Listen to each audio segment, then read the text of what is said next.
Today is a day that is well deserved for the people of Ugunja and the Greater Kenya.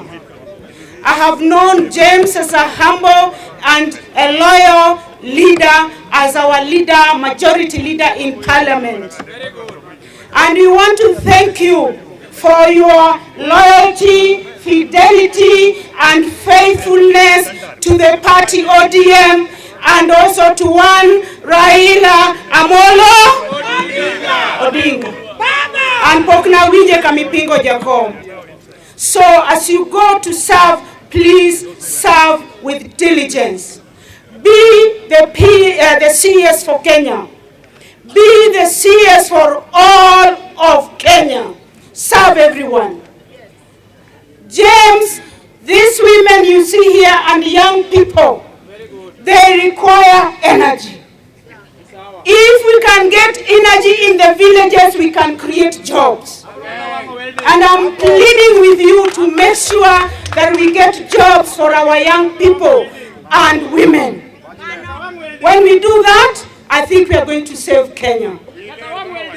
I also want to say this, that Honorable Ruto Daktari Erokamano, thank you so much, brother, to Raila. Mumetoka mbali na baba. Na vile mheshimiwa Atandi amesema, sasa weka kina Cherargei sijui nani hao kando.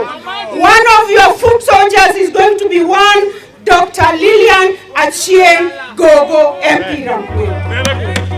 We are not going to fight our own who are working with you. And I plead with you, Son of God, I plead with you, Dr. Samoei Ruto, please retain for us one Ray, PS Dr. Ray Omolo. Tafadhali umwache hapo.